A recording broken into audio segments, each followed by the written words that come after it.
Hey guys, Marv Talks Wrestling here, and welcome to my WCPW HendryMania results and review. I just got done watching HendryMania, and it was a really great show. Once again, WCPW putting another great show. It was great wrestling, good matches. I had a really good time enjoying it. Also, to those who were watching the stream, you may have noticed it just abruptly ended, and that was because I don't know what the hell was going on with the stream. There were some technical difficulties. Apparently, there was high encoding, and for that reason, the stream was very laggy. It just buffered throughout, and I didn't want to have a trash stream, you know, in terms of quality, because it was lagging, it was buggy, and I couldn't tolerate that. So I had to put an end to the stream. I'm gonna see why that was happening, you know, after I'm done with this video. But for now, I'm here with the review, HendryMania. Let's get started. So Joe Hendry kicked off the show. He was basically cutting the promo. He was saying Plumpy, the WCPW general manager, was not in attendance for the show, and Dave Bradshaw, he was alone in commentary, which is a bit weird. And Matt Striker was sent home by Joe Hendry because this is HendryMania. I guess Joe Hendry runs the show. And he just sent Matt Striker home because he couldn't handle his biasness. So, who was going to replace Matt Striker? Joe Hendry chose James R. Kennedy. He replaced Striker on commentary. And Hendry calls out Adam Clary saying, "Where the hell are the balloons? Where are the fireworks? Where's the celebration?" And then he just slaps Cleary on the face, which, you know, just something you don't do to Cleary, poor guy. And he cut up with Martin Kirby, and he kept saying how he's going to become the first ballot to the WCPW Hall of Fame, which is pretty interesting. I mean, WCPW is only a year old. I'm not sure if they will have a Hall of Fame. If they do, maybe Joe Hendry will make the Hall of Fame. Who knows? But yeah, that's the first segment of the show. The rest are matches, so let's get straight to the matches. Alright, so first up it was Drake versus Shaw Samuels. It was a fine match. Drake won after okay, so, I should probably mute my phone. I do apologize about that. Yeah, sorry about that. Let me mute my phone real quick. Where was I? Oh yeah, Drake defeated Shaw Samuels. So, here's the story. Drake was pinning... Alright, so here's how it went. Drake was pinning Shaw Samuels, and the referee counted a 2. Drake, he was very frustrated that it was only a 2 count, not a 3 count. So, out of rage, he ripped off the turnbuckle. Then, you know, while the referee was trying to fix the turnbuckle, Drake grabbed a wrench and hit Samuels right on the head, and then because of that attack, Drake got the 1-2-3 pin, and then Drake is the victor. Up next, Prospect versus Sharp and Fight. It was more of an entertaining match than anything else. But before the match even began, there was an interesting botch. I guess Kevin Dunn was working backstage. They played for Sharp and Fight. They played the old theme for WCPW Loaded, which is, you know, pretty funny, lows. And then Bradshaw says there were no difficulties when Blumpy was manager, because, you know, he's not manager today since it was HendryMania. He says there was no difficulties when Blumpy was manager. First, Bradshaw, it's Plumpy. Second of all, Bradshaw, let's recall back to Bulletproof, which started a full 45 minutes after it was scheduled to begin, so... And Blumpy was general manager then. So if you want to talk about no difficulties, let's talk about when Martin Kirby was general manager. You know, streams didn't delay when Martin Kirby was general manager. Sorry, Plumpy, but, you know, truth is the truth. What you gonna do, huh? But anyway, it was the competition of dabbing right at the start because, you know, everyone enjoys a good dab. Sean McClellan was doing a Bronco Buster. It was basically a bunch of tomfoolery. Prospect ended up winning the match. And after the match was over, Lucas Archer was cutting some sort of promo saying, you know, the doctor said his leg was very messed up. His career is over. He could possibly miss a year out of action. And then Gracie says Gracie refuses to accept the fact that Archer's injured and could possibly jeopardize his career.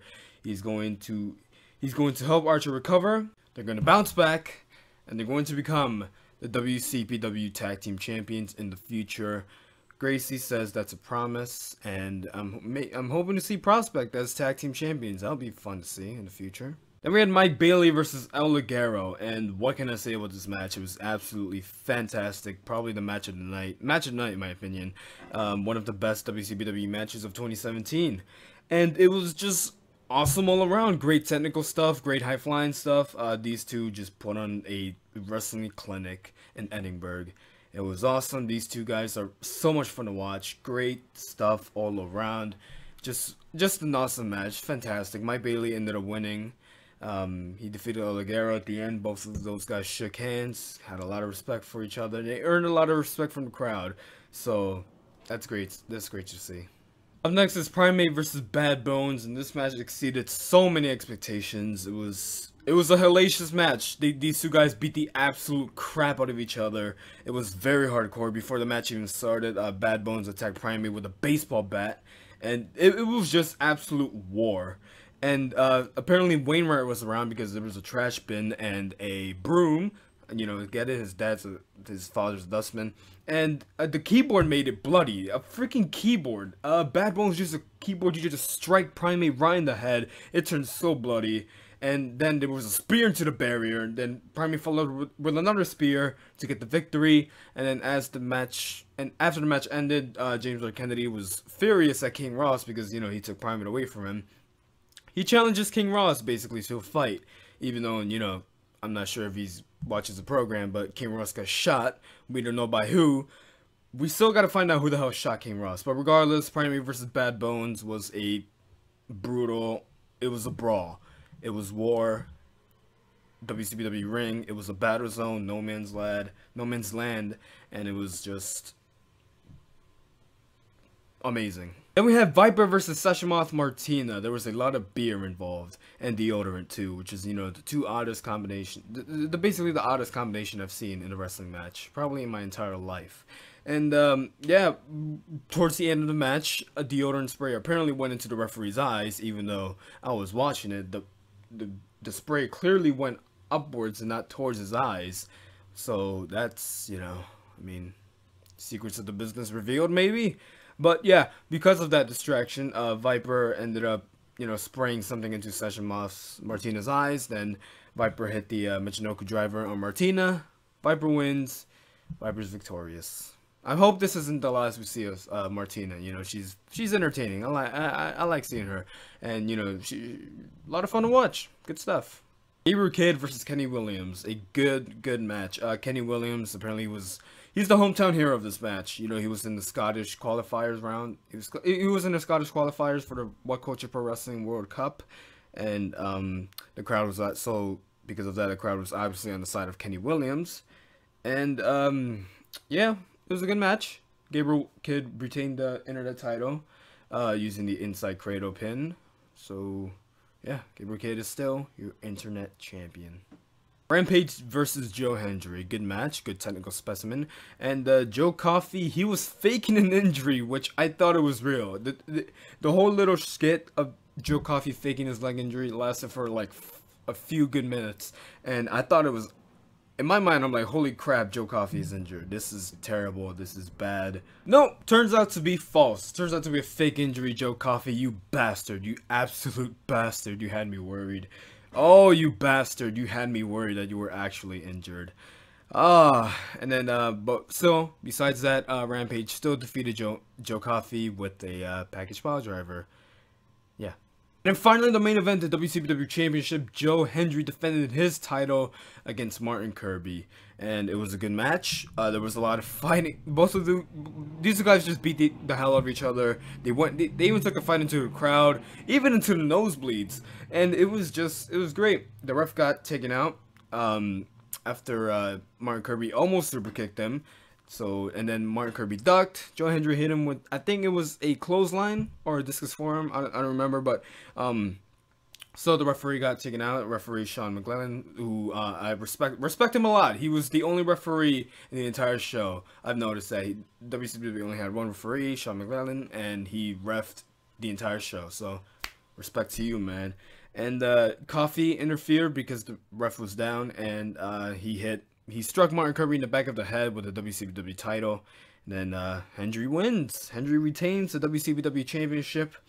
And then after the match, Coffey and Hendry beat down Kirby. Then Rampage comes out for the save. He saves Martin Kirby, possibly his career.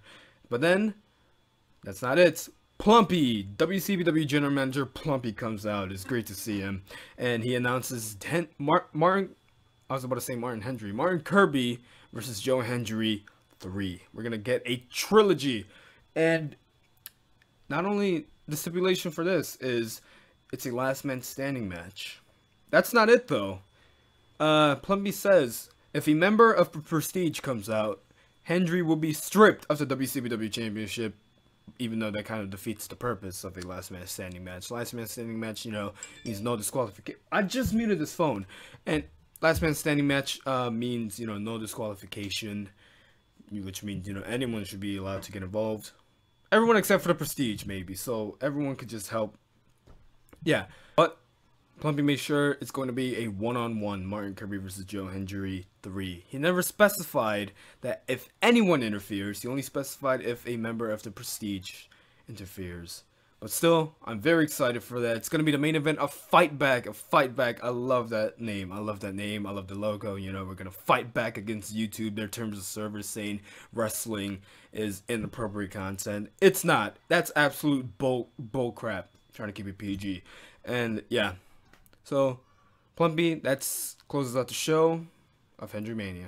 And that is it for my review of HendryMania. What do you guys think of HendryMania? Tell me in the comments below. Any support such as liking, sharing, and subscribing is greatly appreciated. You can follow all my social media links are down in the description below. Thank you guys for watching. I'll see you next time. Peace.